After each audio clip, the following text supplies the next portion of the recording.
If you're not paying for the product, you are the product.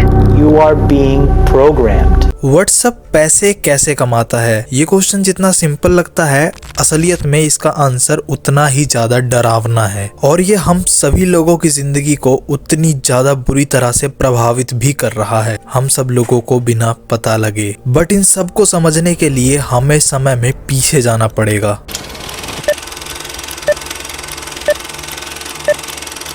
2009 iPhone अभी just market में launch हुआ था और ये दुनिया स्मार्टफोन ऐप्स के कंसेप्ट को समझ ही रही थी कि इस टाइम पे फेसबुक बहुत ही तेजी से ग्रो करना चालू कर देता है। ब्रायन एक्टन नाम का लड़का फेसबुक में जॉब के लिए अप्लाई करता है पर उसे जॉब नहीं मिलती। वो कहता है he is looking for life's next adventure और ये एडवेंचर आता है थोड़े ही महीनों बाद। ब्रायन एक्टन अपने दोस्त जॉन काउन के साथ मिलकर एक स्मार्टफोन ऐप आइडिया के ऊपर काम करना चालू करता है और उस ऐप का नाम था व्हाट्सएप। इसकी शुरुआत तो उन लोगों ने जस्ट स्टेटस अपडेट करने के लिए करी थी, बट जैसे ही इन्होंने प्राइवेट टेक्सटिंग का ऑप्शन इंट्रोड्यूस किया, ये ऐप लोगों के बीच में बहुत ही तेजी से पॉपुलर होना चालू हो गया क्योंकि उस टाइम पे ट्रेडिशनल टेक्सटिंग बहुत ज्यादा महंगी थी और ये लोग इन्हें ग्लोबल इंस्टेंट टेक्सटिंग का ऑप्शन प्रोवाइड कर रहे थे, वो भी कम्प्लीटली फ्री।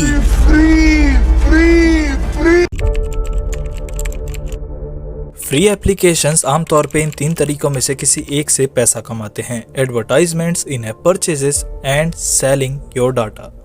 बट एक्चुअल में व्हाट्सएप के फाउंडर्स को एड्स बिल्कुल भी नहीं पसंद थी एंड उन्होंने अपनी याहू के अंदर लास्ट जॉब भी इसीलिए छोड़ी क्योंकि वो बहुत ज्यादा एक्सटेंसिव एडवर्टाइजमेंट्स का यूज कर रहे थे। उन्होंने एक ऑफिशियल पोस्ट के अंदर भी बताया कि why WhatsApp hate ads and वो अपने ऐप के अंदर फीचर्स को यूज करने के लिए चार्ज नहीं करना चाहते थे because they wanted to build a great product जिसको लोग ज्यादा से ज्यादा इस्तेमाल करें और उन्हें बहुत ही बेहतर एक्सपीरियंस मिले। और थर्ड ऑप्शन तो हो ही नहीं सकता यार, because both the founders were pro-privacy activists. So for level 1, they got without any revenue. In starting, वो फंडिंग वाले पैसों का इस्तेमाल कर रहे थे अपने ऐप को रन करने के लिए, अपनी कॉस्ट को मिनिमम रखने के लिए और पैसों को बचाने के लिए वो चीप आई केयर टेबल्स तक पर काम कर रहे थे और अपनी टीम को छोटे से छोटा रखने की कोशिश कर रहे थे। जहां सिलिकॉन वैली के startup want to grow quickly as possible and make millions, WhatsApp was exactly opposite of it. But जैसे जैसे WhatsApp को ज़्यादा से ज़्यादा लोगों ने डाउनलोड करना चालू कर दिया एंड इसके अंदर फोटो मैसेज शेयरिंग जैसे नए ऑप्शंस को इंट्रोड्यूस किया, so now WhatsApp wanted more servers and bigger team, so they wanted more revenue. So अब WhatsApp ने $1 फीस को इंट्रोड्यूस किया। जी हाँ, बिल्कुल सही सुना आपने। जिस ऐप को आजकल आप लोग फ्री में यूज कर रहे हैं, एक समय पे इसके अंदर $1 फी को इंट्रोड्यूस किया गया था। But do you know what is the fun fact? कई कंट्रीज के अंदर तो इसको डाउनलोड करने से पहले अपफ्रंट देना होता था और कई कंट्रीज के अंदर इसको 1 साल यूज करने के बाद आपको $1 देना होता। But the fun fact is कि ये जो फीस थी ये फोर्स्ड नहीं थी, it was like a voluntary donation. अगर आप इस फीस को पे नहीं करते हो तो उसके बाद भी व्हाट्सएप आपको ये ऐप यूज करने देता था एंड बहुत सारे यूजर्स ने एक ऐसे सिंपल इंटरफेस के लिए जिसके अंदर ना तो बहुत ज्यादा एडवर्टाइजमेंट थी, ना उन्हें फीचर्स के लिए पे करना पड़ता था, ना ही उनका डाटा कहीं सेल किया जा रहा था, तो बहुत से लोगों ने बहुत ही इजीली एक इतने अच्छे इंटरफेस वाले ऐप के लिए $1 फी पे कर दी, जिस वजह से व्हाट्सएप बहुत ही स्मूथली रन कर रहा था एंड वो अब उनके लिए थोड़ा प्रॉफिटेबल भी हो चुका था। But strangely that didn't matter. Tech companies एक बहुत ही अजीब से सिद्धांत के ऊपर काम करती हैं, जिसके अंदर अगर आपके पास कोई क्लियर कट बिजनेस मॉडल ना हो अपने ऐप से पैसे बनाने के लिए, उसके बाद भी आपको बहुत ज्यादा पैसे मिल सकते हैं। लाइक इन स्टार्टिंग व्हाट्सएप के जो फाउंडर्स थे वो बहुत ज्यादा इन्वेस्टमेंट्स लेने से डर रहे थे क्योंकि उनको ऐसा लगता था कि अगर वो इन्वेस्टमेंट्स लेंगे तो बाद में ऐप के इन्वेस्टर्स उनको हैवी मोनेटाइजेशन करने के लिए फोर्स करेंगे एंड जिससे उनके ऐप की क्वालिटी कम होगी। बट व्हाट्सएप इतनी ज़्यादा तेज़ी से बढ़ रहा था कि सिक्योया कैपिटल जैसी बड़ी कंपनीज ने उनको इन्वेस्टमेंट दी $1 मिलियन की, वो भी बिना किसी शर्त के। उन्होंने बोला कि व्हाट्सएप की जो भी शर्त होगी वो हमें मंजूर है और उन्होंने बहुत ज़्यादा इन्वेस्टमेंट दी, जिसका सिंपल सा मतलब है कि उनकी ऐप की क्वालिटी में कोई भी कमी नहीं आने वाली थी। तो हम अपने यूजर से पैसे लेने के बदले हम इन्वेस्टर से पैसे लेके अपने ऐप के अंदर इन्वेस्ट करते हैं, जिससे हमारे ऐप का इंटरफेस और अच्छा होगा और उसके अंदर और यूजर्स आएंगे, और जब हमारे पास और यूजर्स आएंगे तो हमारे पास और इन्वेस्टर्स आएंगे और ये साइकिल इसी तरह से रिपीट करती रहेगी। But there was a loophole. ये मॉडल ज़्यादा दिन तक नहीं चल सकता था because at a some point of time investors want to see कि आपका बिजनेस मॉडल क्या है, इज इट स्टिल प्रॉफिटेबल और we are just investing our money, unless आप अपने ऐप को ही एक बड़े अमाउंट के लिए बेच दें।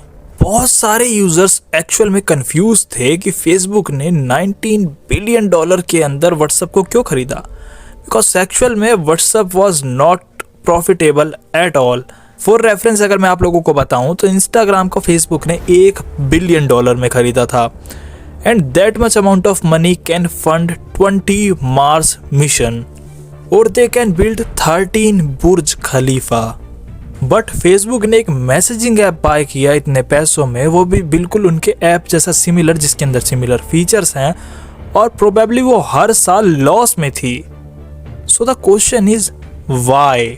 फेसबुक और व्हाट्सएप के एक होने के बाद बहुत सारे लोगों के लिए एक चिंता का विषय भी था, बिकॉज व्हाट्सएप के जो प्रिंसिपल्स थे फेसबुक उसके एग्जैक्टली अपोजिट था। Facebook basically collects your data and उसके बाद आपको उतनी ज़्यादा पर्सनलाइज्ड एड्स दिखाई जाती थी जो कि व्हाट्सएप बिल्कुल नहीं करता था। Facebook has a very terrible record of privacy. Such as Cambridge Analytica scandal, जहां पर मिलियंस ऑफ फेसबुक यूजर का डाटा लिया गया था एंड उनके अगेंस्ट यूज किया गया था, वो भी विदाउट देयर कंसेंट।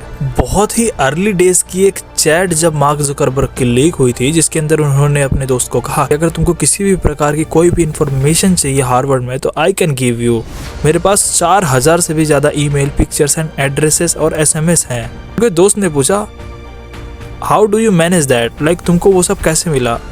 उन्होंने कहा people just submitted it, I don't know why, they trust me. उसके बाद से फेसबुक का नाम बहुत सारे स्कैंडल्स में आया, जिसमें थे privacy, security and data which always and the same way. Facebook ने जब व्हाट्सएप को एक्वायर किया था तो मार्क जुकरबर्ग ने व्हाट्सएप के फाउंडर्स को बोला इंडिपेंडेंटली ऐप को रन कर सकते हो और आपके ऊपर किसी भी प्रकार का कोई भी प्रेशर नहीं होगा। What could go wrong? 2016 में व्हाट्सएप ने अनाउंस किया $1 सब्सक्रिप्शन फीस जो ली जाती थी अब वो नहीं ली जाएगी। So merely it was completely free. शायद फेसबुक लोगों के बारे में बहुत ज़्यादा फिक्र करता था, उसने सोचा we should connect the whole world free and we will bear that loss. But जैसे ही आप इस सपने की दुनिया से बाहर आओगे you will see the reality, like why Facebook really bought WhatsApp and how they are monetizing it.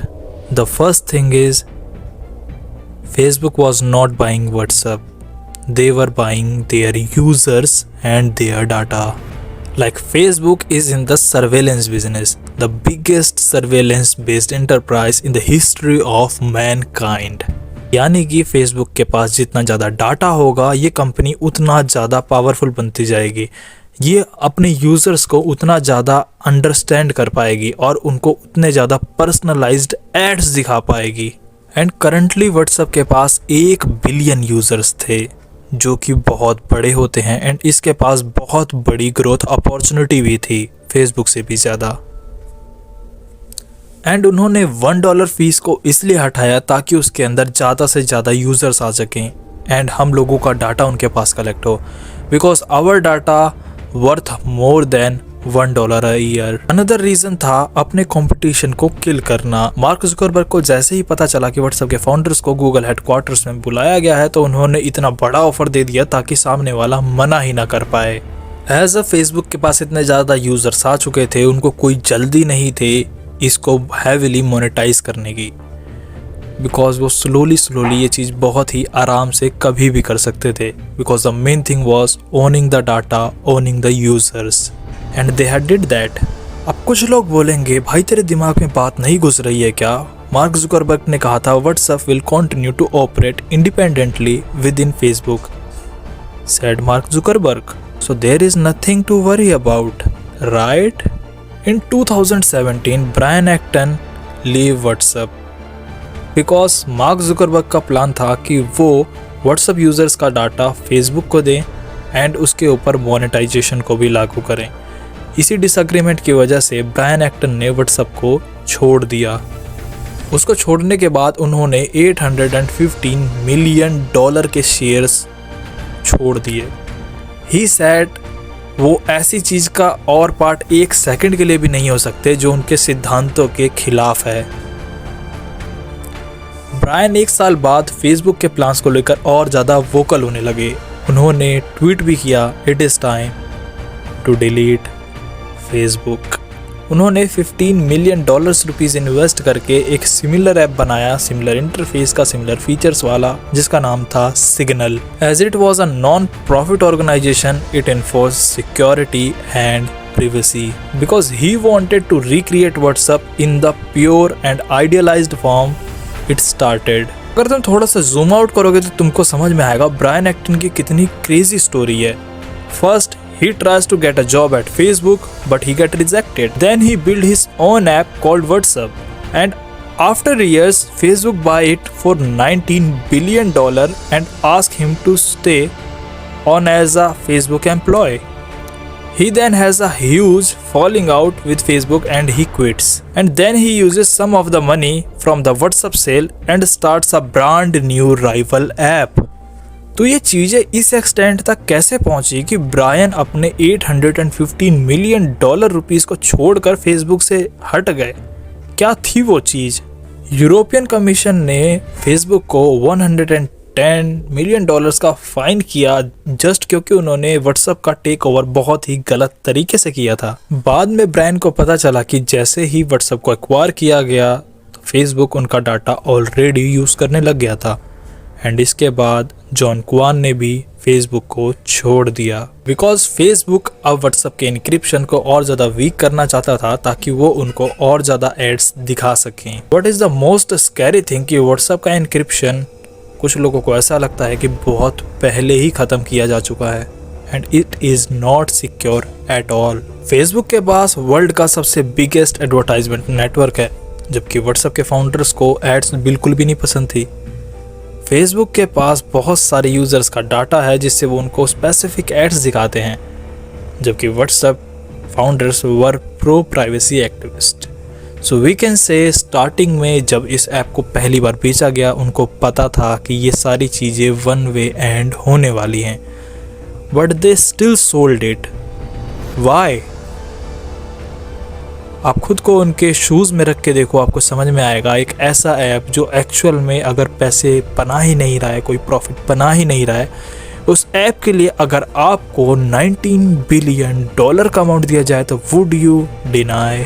So in early days WhatsApp business model was they did with the $1 fee, then their business model became getting money from investors and eventually getting big payout from Facebook। Main concern है कि आजकल WhatsApp पैसा कैसे कमाता है, तो ये कमाते हैं व्हाट्सएप बिजनेस के थ्रू। व्हाट्सएप बिजनेस के थ्रू ये APIs लॉन्च करते हैं जिसके तहत जो बहुत सारी बड़े बड़ी कंपनीज हैं, फॉर एग्जांपल नेटफ्लिक्स, ऊबर, ये सब अपने कस्टमर से कनेक्ट करती हैं। अगर ये लोग 24 आवर्स के अंदर रिप्लाई नहीं देते हैं तो उसके बाद उनसे एक्स्ट्रा चार्ज दिया जाता है। ये चार्ज हर कंट्री के अंदर अलग अलग होती है, उसकी लिस्ट आपको स्क्रीन पे दिख रही होगी।